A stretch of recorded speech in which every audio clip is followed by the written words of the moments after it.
First of all, got to show the obligatory disclaimer slide because I am going to show you some bleeding edge stuff, some conceptual things. So again, please don't copy or forward on. But with that said, let's go and take a look at the first question. So again, with some of these questions, I'll certainly invite anyone to come off mute and add any additional context around these ones. I've made some assumptions here in around the content. But the first question comes in and it says, what does the planned integration of User Workspace Manager look like, and will it support configuration snippets? So for people who know User Workspace Manager, that's a great question. For those that don't, I thought it'd be useful just to start off with a little bit of a recap to really understand what this is about. So User Workspace Manager is a name of a suite of products. So this previously came in from the AppSense brand. It's previously been called Desktop Now, but effectively this is a suite of 3 components. The first is application control. And what this is all about is an additional layer of endpoint security to help address the fact that a defense in depth strategy is really, really important, especially with a growing number of threats and the fact that humans are a key factor in most breaches. Again, with this one, this is multiple capabilities. It starts off with application control, so a case of who is allowed to open which application. It's based around a trusted ownership model, which means there's less configuration involved. You effectively look at the file ownership of applications that have been installed, and you will trust applications that have been put there administratively, but for things that the users install, they are subject to that additional checking. So you're only building the configuration around those items in most cases. Then you've got endpoint privilege management, and this is really around being able to control, making sure that users have what they need to be able to run the applications that they need to be able to install their own printers or whichever Windows control panel applets they need to do without having to give them full administrative rights. Or the reverse of that one is to be able to take away high risk areas from existing local admins, as well as network access control. The next is Environment Manager. So Environment Manager, again, is a penknife of great capabilities, but this is really a policy tool at the heart of it, and it's geared towards really twofold things. If we look at this through the viewpoint from a digital experience perspective, one is the ability to configure users to have what they need to be productive. So think of start menu, drive mappings, shortcuts, and having a consistent experience regardless of the endpoint they log into. The other angle is reducing the surface area of the operating system, so effectively taking on the task of manipulating group policy, additional context, event-driven. So effectively it's an automation engine. And there's also a profile management personalization component to this one as well. So again, that powers many people's virtualization environments to provide that context within there. And then we have Performance Manager, and historically Performance Manager has really been a technology that helps to save costs by getting increased server density in multi-user environments. But really it's found a renaissance in terms of being able to protect the user, to insulate the user against digital experience issues from things like runaway apps, high memory consumption, and to be able to put in those effective guardrails. And if customers are trying to extend the asset lifecycle of devices or sweat the assets, it provides the ability to ensure that those devices remain performant for things like foreground applications as well. So that's a suite of products, or the core suite of products that formulates UWM. Additionally, on top of that, there is also File Director, which is for syncing corporate files, and an Insight, which is used to capture some telemetry.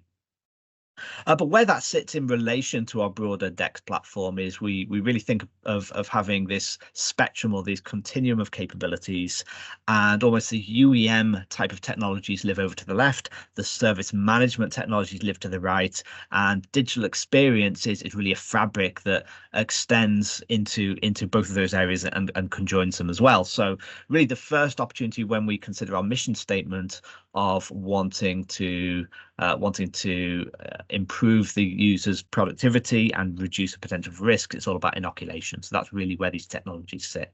And then we have other technologies that really core decks, so preventive maintenance, user outreach, self-heal. They really resonate with bots, which we're going to talk about in a couple of the future questions as we go in.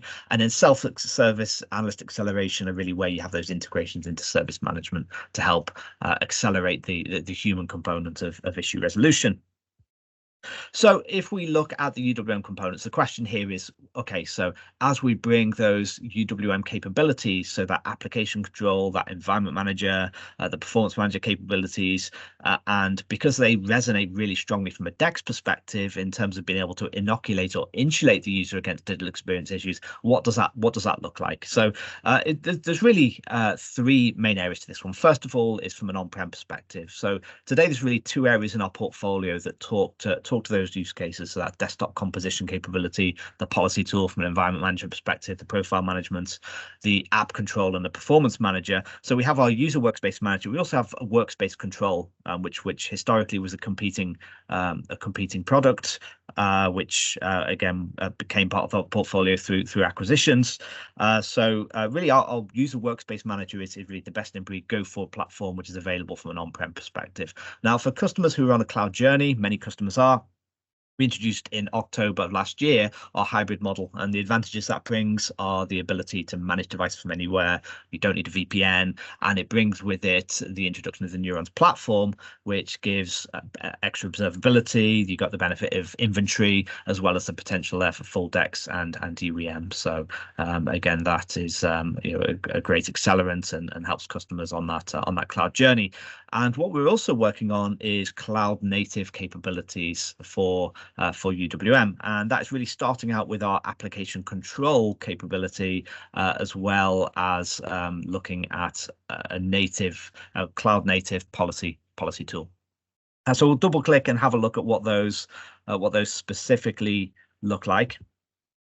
And the first one is really talking from an environment manager perspective. So again, if we look at the capabilities we have in Neurons today, many of you will be familiar with our low-code, no-code bots, and they are really a cutting-edge user experience from the perspective of being able to have that drag and drop, low complexity, being able to visualize the results in situ. So they carry with it a lot of benefits. But when we conversely look at Environment Manager as a desired state tool, again, you've got an overlap there of technologies in things like registry manipulation, file manipulation, conditions checking, and things like that.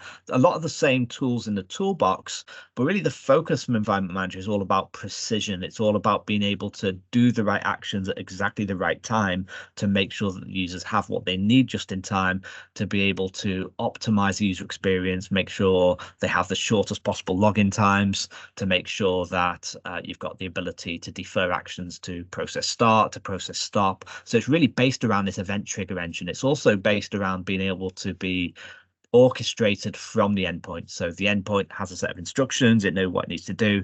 Doesn't matter if it's connected to the internet or not, it can execute very, very quickly, very, very optimally in a way that plays very, very well with the operating system.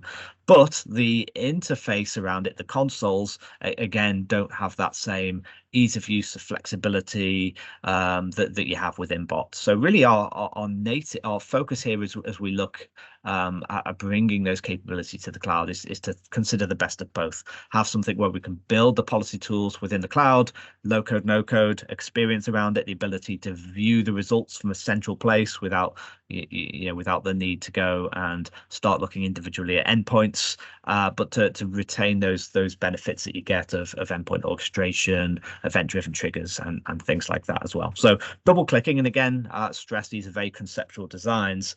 One of the advantages that you get there from the interface from an environment management perspective is the ability to scale a configuration. So whereas with bots, they are powerful orchestration, they can have hundreds of stages in there, but for the use case when you're talking about desktop composition and things like that, it needs to have a particular hierarchy to be able to scale into the different use cases, the different categories, and so you have the concept of nodes, which is really an organizational structure. So our thinking at the moment, and this is still in design, so again very subject to change, but the idea is you would retain both the trigger and a node configuration to give you that visual scalability. And when you click into those, you get the paradigm, which will be equivalent to the bots we have today.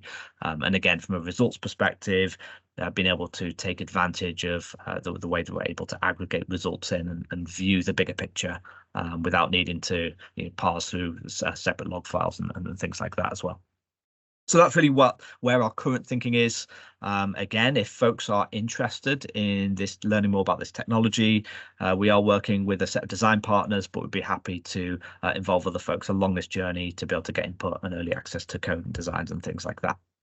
Now, by the same token, we're also working on application control. Now, this one is we're working on this with a view to getting something into early adopters' hands in the coming months, with a view to a full GA release of this in the second half. So this is going to be a net new product, which is available natively, so it doesn't require any on-prem components.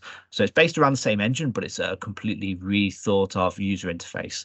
And really, the idea behind this is to really turbocharge the time to value. So again, it carries with it the same ability to do app control, the same ability to do privilege management, but the workflows, the way that we're able to leverage information, collect information is centralized and doesn't require extra infrastructure, etc. It's all done between the agent and the Neurons tenant. So again, if you're interested in test driving this and learning more, we'd love to hear from you as well. So please do get in touch with that one. So the second part of the question, really, so that's you've seen what it looks like. Again, I haven't mentioned Performance Manager. So Application Control, Environment Manager, Performance Manager, all available via hybrid, as I mentioned earlier. Performance Manager is something we will continue to look at and assess the feasibility of a native web-based view on that one. Now, in terms of the question, will we support snippets? So again, for the initial release, what we are looking at is offering the core suite functionality. As we continue to iterate, though, we will certainly be working with customers, with partners, and looking at the opportunity to be able to bring additional capabilities in. Again, there is a kind of a broader content story across Neurons as we look at sensors, we look at bots. Again, we're looking at the options to having a rich out of the box experience and available templates and snippets and things like that is a key goal for us, but as well looking at the possibilities to more broadly crowdsource or have partner derived content is another aspect of that one that we are looking at as we get further down the line. Okay, so with that said, the next question is, do bots cache the healing bot on the device at the first automation stage? So yeah, great question. And this really talks around our bots technology, which we use extensively within the Neurons platform as part of a broader digital experience story, whether it's to accelerate analysts or to prevent issues from happening or somewhere in between. So for this one, I thought it'd benefit from again a recap of looking at the bigger picture. What are bots? What are the information you're using? How are they useful? What are the different triggers? So from a mile high view, quite busy slide this one, but really when we talk about bots, the starting point for bots, of course, is going to be the information that's flowing into the tenants. There are different sources for that. We have our connectors and our inventory. So both of those are coming in, they're getting normalized, they're getting reconciled into the devices view, the people view. So with those, you can go and create dynamic groups. They also feed into the home pages as well. And so that is your first source of, once you get devices landing in dynamic groups, those groups are assessed every time they're opened. So bots can be targeted against groups. So whether you want to look at things like DEX score bandings or devices that are coming up for warranty expiry or all of those kind of things, they all can feed into use cases. So there's millions of possible combinations that you can do with the filter builder. And then once you end up with a requisite target list of devices or even users, they can be targeted against by bots to go and carry out further conditions and actions based on those. We also have the survey aspect as well. We'll look more at the survey aspect and how the information coming in can be useful from there.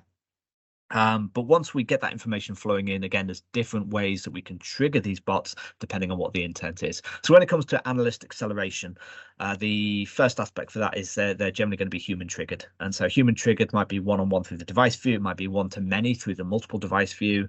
So we introduced a couple of releases ago the ability to multi-select devices and then trigger a bot against those. Or it could be through the API. So you can go to developer.ivanti.com. You can click on the manage button. Within there, we've got the API documented so you can trigger bots from an external system as well. Then we also have the fully autonomous hands-off, and this is really the neurons for healing, and this is where they're going to run autonomously against thousands of devices potentially, and this is useful for use cases where we want to be more proactive, stop things from happening, preventive maintenance, clean up disk space, responding to low battery. We'll look at some use cases for that, as well as surveys and healing issues as well.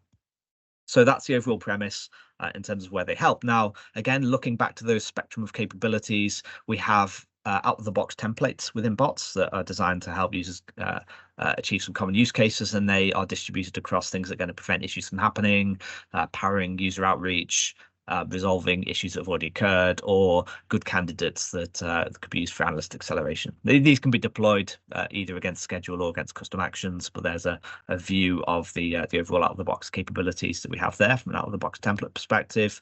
And then when we actually get into the bots experience itself, I thought it'd be useful just to provide an overview of the terminology, the key screens in there. So over to the left, we have a stage library that gives a breakdown of the different out-of-the-box stages. The stages are the little boxes that provide the level of functionality. So we have 78 or so queries. They're constantly growing. Queries are all about retrieving information, predominantly from the endpoint. Actions are all about, we've retrieved some information from the endpoint. We've passed it through a filter to find out a criteria, whether it's a good thing or a bad thing, so we want to go and resolve. And then we're using the action to go and actually fix a problem in most cases. We have a common set of capabilities, which is going to be stage logic and things like that, web requests.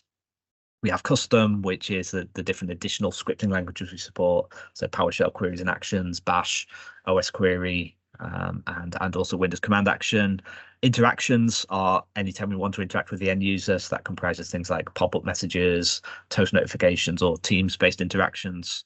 And we also have user stages as well, which is where you can build stages out of existing PowerShell scripts and things like that. So in the middle, we call that pane the graph. You have the trig at the top, the individual stages, and on the right-hand side, we call that the stage inspector. So the different types of stages, I touched on what they are. So the queries are generally super optimized and lightweight. They're powered by our edge intelligence. It's using MQTT and sensors. And when they execute on the endpoint, they run at a below normal priority. So they're really, really fast and lightweight. So they can connect together, or they can connect into other filters or actions and things like that. You drag and drop and snap them together. The actions tend to be a little more heavyweight, but they tend to run by, they tend to be filtered down and run on devices to go and remediate something. So they're either using combination native code, might be PowerShell, might be Windows command actions, or in the case of a Mac device, it's going to be Bash. But then we also have stages that are also executed in the cloud as well. So there's going to be things like integrations into service management to go and create events, to go and create tickets, to go and additionally link additional assets into tickets, to go and do email reports, or to interact with external entities without going webhooks. So things like posting into Teams channels, Slack channels are good contenders for that, as well as third-party ITSM systems. We can trigger app distributions. Then the common stages, we have a bot-based registry. We'll look at this in the subsequent questions when we have a question around this. We have the bots report, which is the ability to aggregate information across multiple runs and download CSV from there. Filters and for eachers are a way of being able to loop through and just take a lot of the complex logic out of custom scripts and things like that. We can join branches together. Log message is a way of providing information back to analysts. So when an analyst is launching a bot one-on-one, we can relay information on a stage-by-stage basis back to the analyst. Maths expressions, some great use cases for that one, either unit conversion or rate monitoring and things like that in conjunction with the data store. We'll look at an example of that one on a later question, as well as variables. And web request is something we recently GA'd actually in the last quarter. Web request, extremely powerful, a great way of being able to go and retrieve context or post context into or make changes into other systems. So really powerful, really flexible way of being able to tie bots into your broader software ecosystem. And then we have our Teams interaction. So that is putting button clicks, rendering message cards in front of users, or rendering free text box that the user can type into, and then taking that content, either filtering to branch or to insert that content into a downstream stage like an ITSM ticket or something like that. Messages and rating we'll get onto as we look at the surveys in another question. So when you look at the results, so really one of the key things about the results view is when you're looking at the results look exactly like the bot you configured, which is a very deliberate design decision. And the reason we can do that is because we lock the look of the bot to the version that you saved. So each time you save the bot, it saves a new version, and the metrics that you see next to the bot are unique to that version. So you've got a version selector in the top left where you can drop down the different save versions. That also maintains all the metadata about who saved it, when, and all that kind of stuff. You've got the trigger or the invocation history on the left, so that little box in there. Each time the bot's run, whether it's run one-to-one by a human or it's run one-to-many on a schedule, each of those triggers, each time the trigger fires, it will maintain a table within there, and it'll give you a nice visual breakdown of which endpoints were targeted, which were successful, which worked, which didn't, and things like that.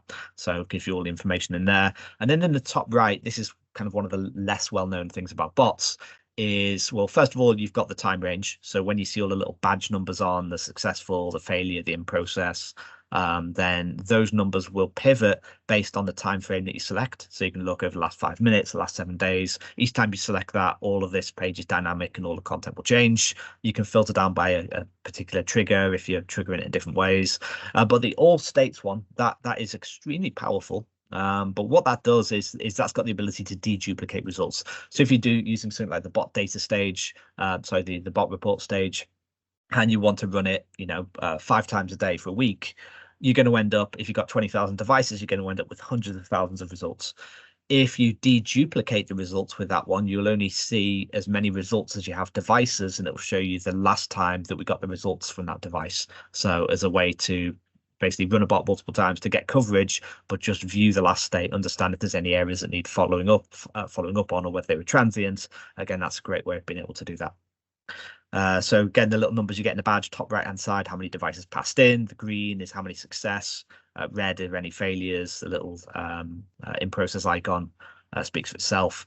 We also overlay automatically connection filters, so you can understand how many devices pass through a given connection if you've configured a filter on a connection. So this is now getting to the question. So again, this context helps you understand the overall flow of bots.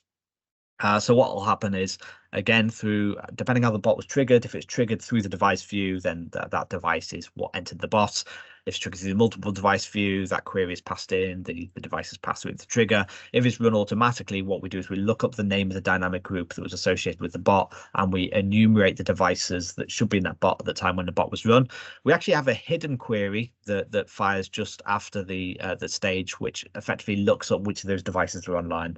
So this is one of the improvements we brought in with our bots that really means that you're only targeting devices that are able to process the following stages. So there is a little star on that one, a little asterisk, and that's to say that we are working on the offline bot support. So as we bring that in, you'll have a choice as you trigger a bot to be able to choose to just want to run it on online devices, or to want it to queue up for devices that aren't currently online. So that will change slightly in here. But then what we effectively do is to optimize the footprint of bots and make sure they're efficient as possible. We effectively batch devices up. So we distribute out to devices. We wait for the results to come back. We pass those into the next stage. Wait for the results to come back. Now, when it comes to actions can run for a very long time. The longest running action, I think we have about an hour, 20 minutes, something like that. Team stages can be even longer. So what we'll do is every 5 minutes we'll check in and we'll advance on devices that haven't progressed from there. And the exception to that is with the team stage. So that's where we have what's called an unbatched model. And this is really because if you pop up a choice in front of an end user, say, hey, we found a problem, we need to do X, Y, Z, it absolutely has to be the user can click the button and it'll move straight on for that user into the follow-up action. So what we'll do at that point is we don't then wait for results in subsequent stages. We deal with those ad hoc. So when it comes to how is a bot stage on a device, each stage is processed independently. So what we'll do is we'll distribute a query to the device, the results will come back. We'll then pass it into the next stage, and that will get processed, the results will come back. And the reason being is that we potentially have things like error handling code, we have cloud level stages, and so we need to be able to to be able to handle those and to be able to orchestrate them and to be able to tie back. Now, as we obviously we touched on the environment manager use case previously, from a futures perspective, where we do plan to get to is to look at the autonomous healing bots to be able to move those to potentially an endpoint orchestrated model. Again, that makes sense for being able to tap into a broad array of event triggers and high velocity use cases and things like that, which makes a lot of sense. But there will always be a cloud orchestrated component from the perspective of an analyst clicking a button and needing something to happen on a device in there for now. So the answer is today that so no, the entire bot isn't cached on a device, but when we execute something like an automation fabric action, that action is sent down to the device, then executed locally on the device. So it's not kind of streamed, if you like, from the cloud. It is actually staged to the device, executed, then the results are brought back up. Okay. So the next question is, how will a change in the agent framework impact the bots? So again, with this one, I've made some assumptions on this question, so please feel free to come off mute and elaborate on this one. Maybe what I'll do is I'll start and just address exactly what are we talking about.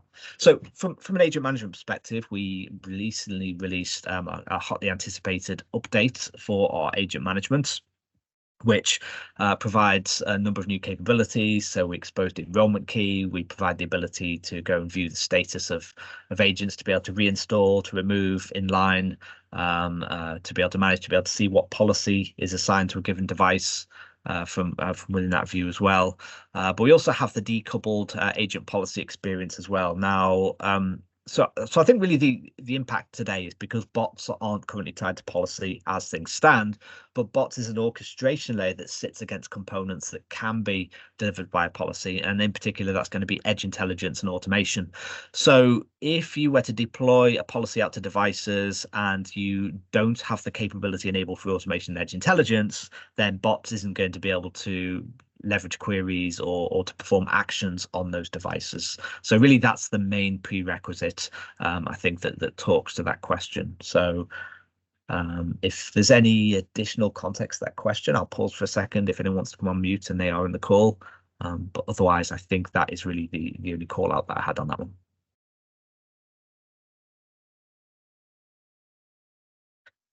All right. Okay, so the next question that we have in here: will we be able to leverage time series via bots going forward? So great question.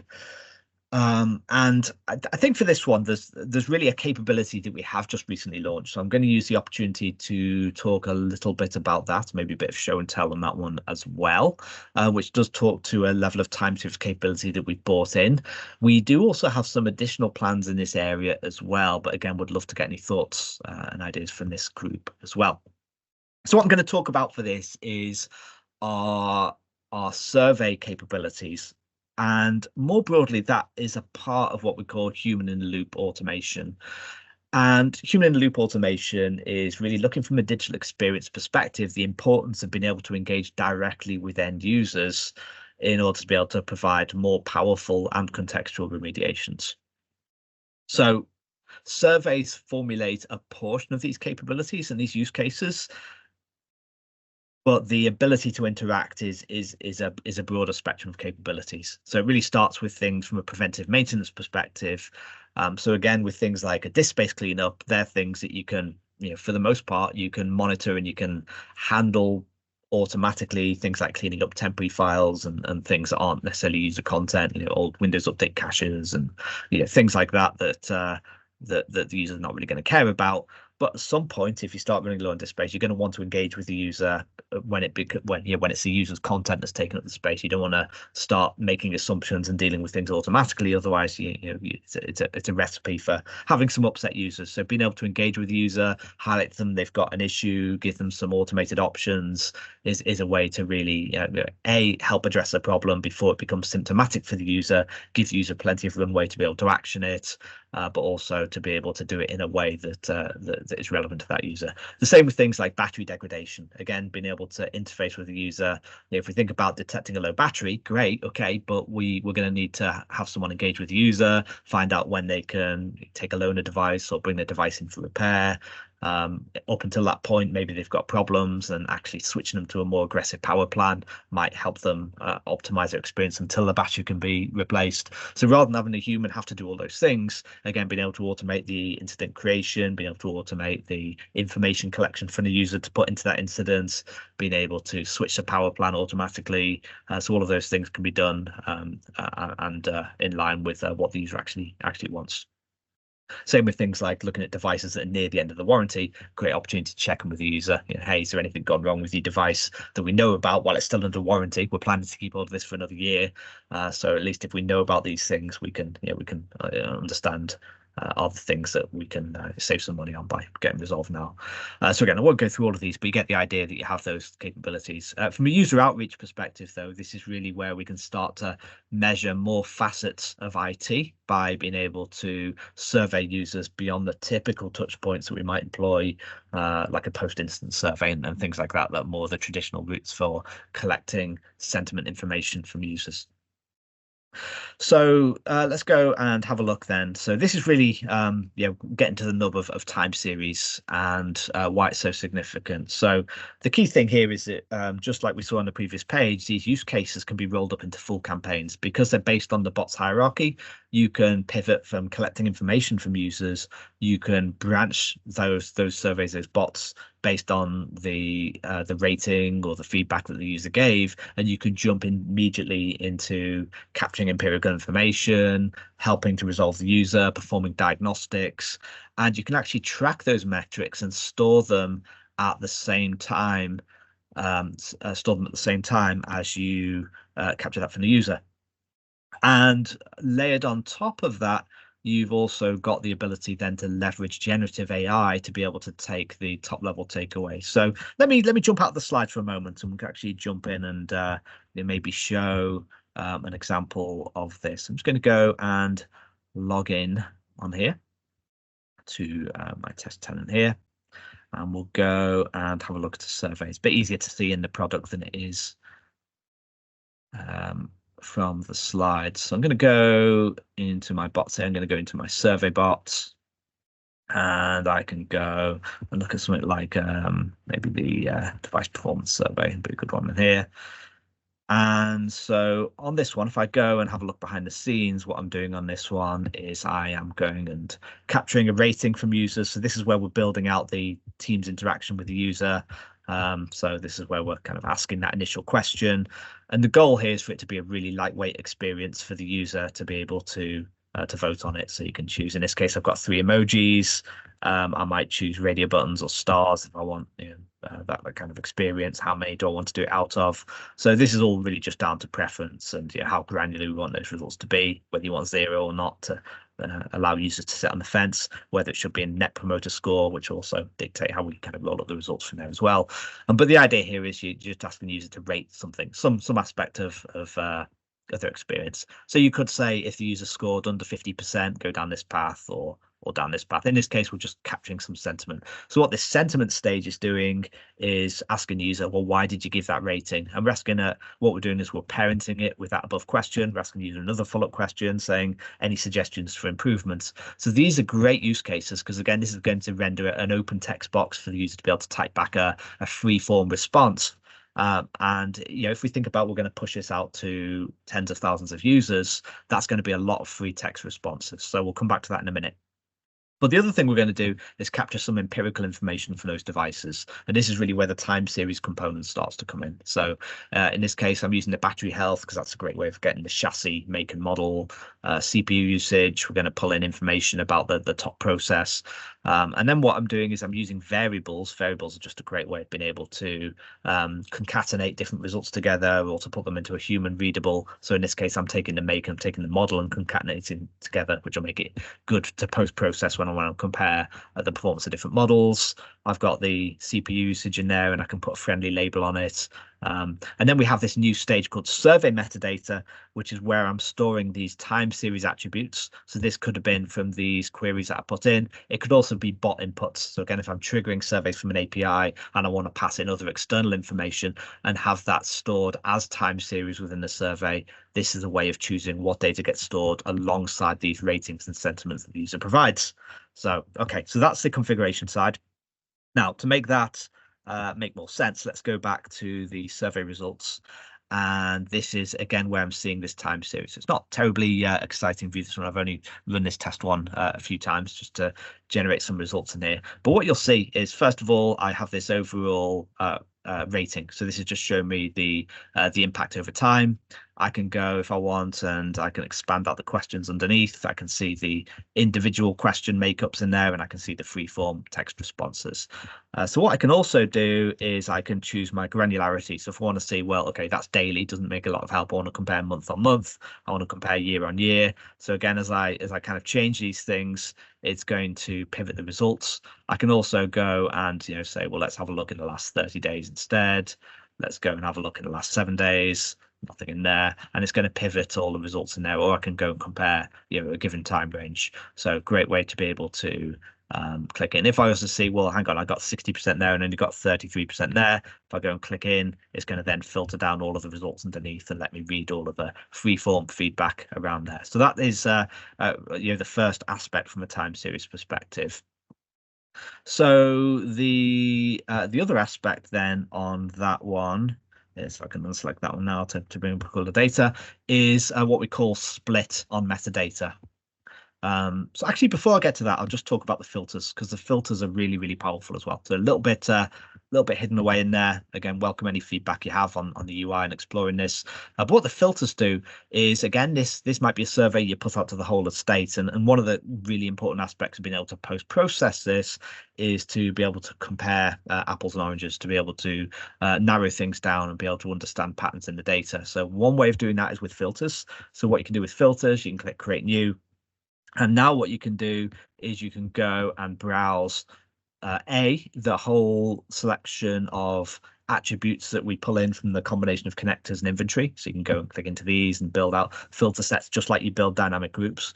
But we also have the metadata available in here as well. So you've got your batteries, your CPU usage and things like that. So if I wanted to just filter the results based on Apple or Microsoft or things like that, or use that concatenated example of make and model and only show the results for X, Y, Z, I can go and do that with filters. So the other thing I can do is I can split the results. So in here, I'll choose something like CPU usage. And what this will do is it'll look at the attributes that have come in, and it will so it's a really boring data set, this one, because I've only used one device to generate these results, but it'll automatically create a line graph and show that empirical information that was captured over time. So it'll base the sentiment, but it will pivot it by the different attributes that were put in and stored with that metadata stage. So obviously then you've also got the generative AI breakdown on here as well. So what this is doing is taking the hundreds of bits of feedback that might have come back from free-form text, and it is giving you, so they were the questions we asked, suggestions for improvement, why have you given that rating, and then it's giving me the executive summary based on that, and it's also giving me these topics, so I can hover over and it'll give me the full suggestions in here, things I should try and improve, and things that explain why the user gave the rating. So again, they're color coded based on sentiment, because we're doing sentiment analysis on these as well. And if you want to learn more about that, you can click on that. It puts a little tick in it, and it's going to then show you the ratings and the individual free-form responses that talk to those given points. So again, as I click through these things, so someone was quite happy with speed, so I can click on speed, and you can see there were kind of more results that came in, and people were generally happy with that. So that is, I guess the answer to the time series aspect today. The other one, maybe just to touch on in there, if I show, let me see, people survey might be a good one. There's a bit more data in here, just to show a better view of the split. This is one where, in this one, this is a bot that's in the people context. This is where we're able to, again, go and rather than target the device, this one we're actually targeting the people. We have a different set of attributes available to be able to pass in things like the person's department, their location, their job title. So the premise behind this is we can apply more organizational context to this to be able to post-process those results and understand, well, if we're asking the user a generic question like, what's your experience with remote work, like we've got within here, again, to start to make sense of these results, we might want to split by the person's department. And this is where you're going to start to get a bit of a split. Now, this looks a little bit like spaghetti because we're still working on a granularity of probably daily. If we start to change this into monthly trends, then it starts to look a little bit more consistent in here. So obviously I've not run this survey for a little while, which is why those are tailing back. But you can start to understand which departments are getting better, which are getting worse. And again, with the filter sets, I think I've built some filter sets out in this one. You can say, well, let's go and have a look at manufacturing, and then this is going to narrow me down onto manufacturing. Maybe I can deselect that one and go and, well, let's go and have a look at retail. So again, I can go and have a look at retail and go and explore the responses from there as well. So that is, I guess, what I'd say are phase one from a time series perspective. Now, what we did also GA this week, in fact, is our next gen dashboard experience. So we have our dashboard designer in here. So this initially has the device's data store within here. So it's a very powerful ability to go and get access to more data to start building out custom dashboards, which replaces the previous experience that we had. So the current data set that we have within here is the devices experience. We are going to be pulling in more data sources in the future, and we're in a exploration stage to again look at how we can intersect our bots experience with this as well. So that's kind of a further range, a longer range item. So again, certainly welcome any use cases or ideas around that. Okay, so moving on then. So here's another question, which is around sustainability and green IT. So this is a request that is increasingly coming up and is an increasing focus for many organizations. And again, there's multiple reasons for that, and we have several technologies at disposal which can really help with driving sustainability initiatives. So I've called out some of them. So again, slightly messy slide. Apologies for that, but this really just articulates some of the ways in which that can be used. So again, we just had a look there at the survey capabilities that we have. So surveys, of course, are a great vehicle. They can be used to educate users to help drive understanding. So whether it's used for green IT, whether it's used for reinforcing security, there's many different use cases and vectors which employee engagement, different forms that it can take. So that's one idea. The other could be, for example, the ability to identify users who aren't on a suitable power plan and to be able to change that configuration to a power plan. So traditionally, that would be something that we think about from a user experience perspective. We want to maximize battery life, so we're just going to focus on mobile devices.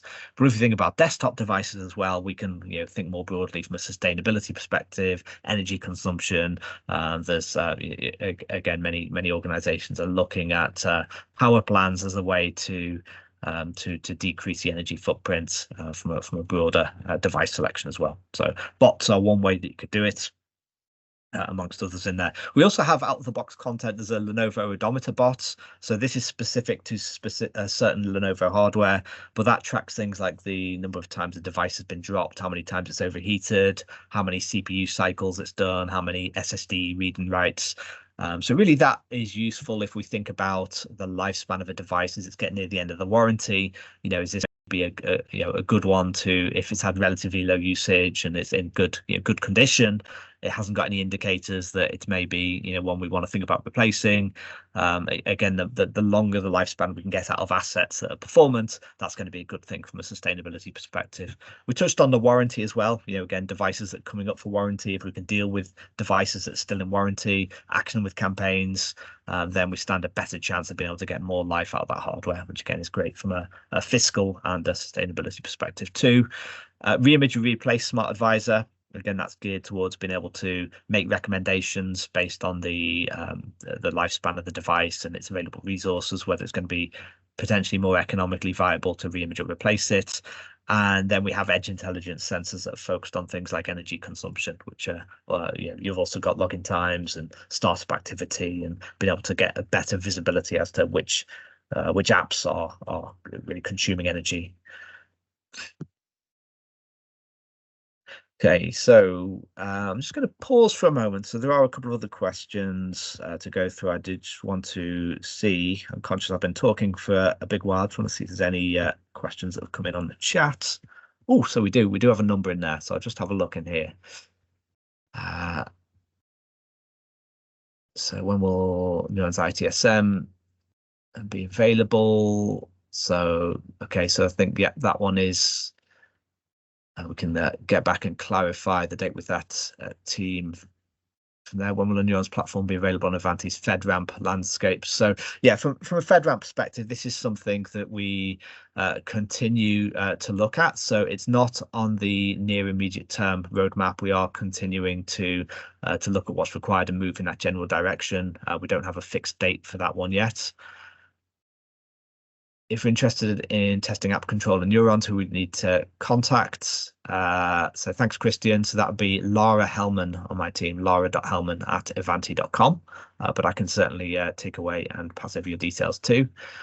Jared, AC with EPM security, what's the path forward with hybrid and path forward for moving to Neurons? What will be needed for AC in Neurons platform? So effectively, the AC release in the Neurons platform is being treated as a net new product. So for that one, it would be looking at it from a new product perspective. So we're still working through the SKUs, the commercialization aspect for that one. But again, the goal will be, if you're using our application control technology in one place and you want to consume the new one, it would be a case of switching those licenses around. Are the plans to allow UAC admin credentials via agentless remote control without the need for a healthy Neurons agent? Well, that's a great question. So as it stands, that's not something that's currently on the roadmap. But if you haven't already, if you create a user voice or create an ideas request on the ideas portal for that one, we can certainly take a look and also track demand in there as well. Great question. Okay, so we have about 8 minutes left. I do have some more questions in here as well, so I'll get through these ones too. Please do keep the questions coming in. These are great. So this one here is really around what deployment methods are supported for agents. So really, to talk to the deployment types, first of all, it starts with discovering what those devices are in a lot of cases. So not always. You can just start out with, again, at its simplest level, the deployment exists as an MSI plus a configuration, or with a configuration string for silent installs. But in a lot of cases, you're going to leverage a discovery mechanism for that one. So again, just to recap on the different use cases for discovery, because again, there's some questions around here that come up quite frequently. When would I use active? When would I use passive? So active discovery, again, is a great technology from the perspective of being able to understand as much as you can about the assets you're discovering, and it's great for assets that are always going to be there, so printers, switches, infrastructure, and things like that. So again, that's able to pull in things like the OS detection. You can leverage SNMP with it. We can do remote inventories, and that's going to run periodically based on the schedule to go and discover the devices. Passive discovery, on the other hand, is great for being able to detect transient devices like user devices, so those that come and go. The technology behind it is using ARP, so address resolution protocol, to listen on the wire for device traffic that happens naturally in the background, hence being passive. So again, that will support OS detection, and we can leverage reverse DNS lookups on that one. But it's not as rich in terms of the information available as active discovery. But the great thing with it is it can detect devices as they connect into the network. But then in conjunction with the device discovery, we've also got the connectors, of course. So there's around 40 application ecosystem connectors, and they're either going to create records for people, devices, or software, or it's going to enrich the content that's already there. And once all of this information comes in, of course, it's going to be normalized, going to be reconciled. And so there we have a great foundation to be able to start managing these devices. So whether we're populating an external AMDB or CNDB, or whether we're using that information as a platform to then start to go and deploy the agent to. So moving on to deployment there, again, with the Agent Framework v2, back to the earlier question, we offer a new workflow around this one. So you can either deploy manually, in which case, okay, here's the files you need to download. But then you can also deploy via push. So if you deploy via push, you've got to have manually installed at least one agent out. That agent needs to have line of sight of the devices you're also going to push out to, but then it can effectively leverage that device to go and push the agent out to additional devices that have been discovered. So here's a good question. So what tools are available to assist with anomaly detection? So again, the thing with digital experience is we're dealing with a vast array of data. So being able to identify key takeaways without having to sift manually through large amount of data is a key aspect of the platform. And there's really three areas for this one which are put together. The first one is, of course, the landing page. When you go on the landing page, there's some top level KPIs in there. This is something that we will continue to invest in, continue to expose more, continue to look at ways of putting inline actions with these as well. So again, there's a number of those that are available out of the box. But then we also have the DEX score and survey. And behind the DEX score, in fact, if I'll just maybe go forwards 2 slots in here, just to talk about the DEX score for a moment, because this is another question, you know, how does the DEX score work? So what makes it up?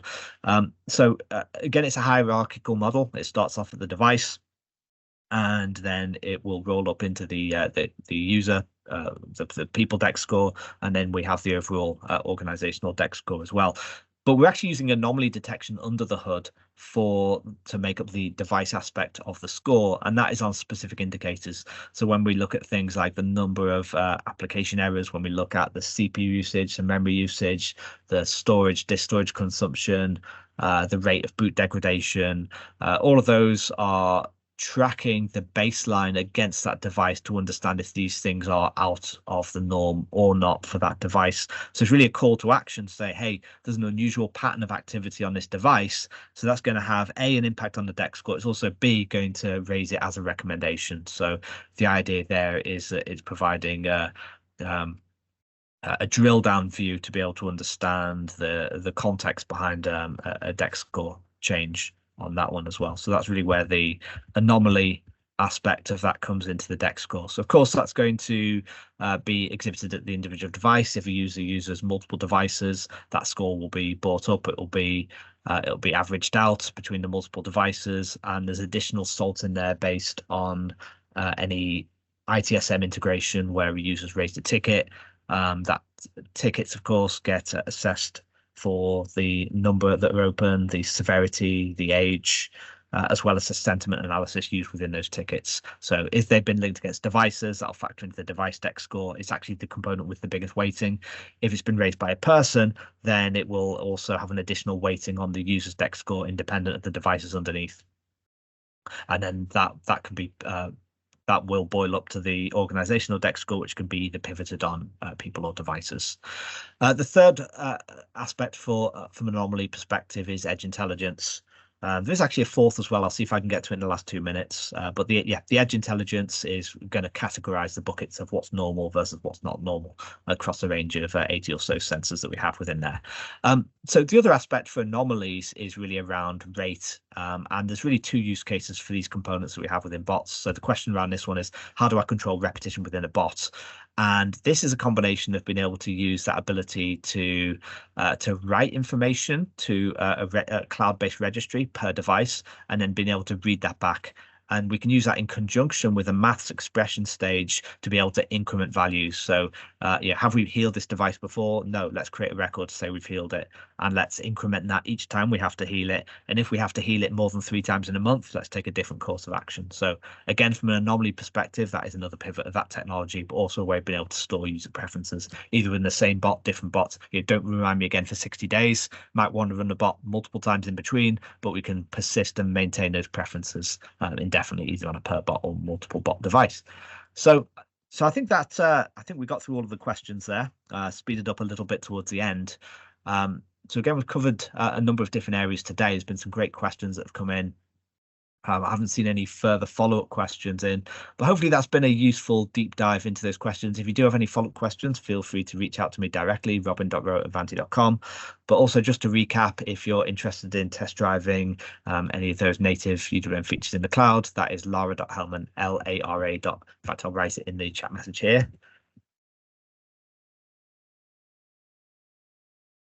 Yep. And there is Lara's details there, and she'll be delighted to work with you in terms of getting your feedback and working towards early access. So with that said, Shannon, do you have any closing words? That rounds off what I had to share today.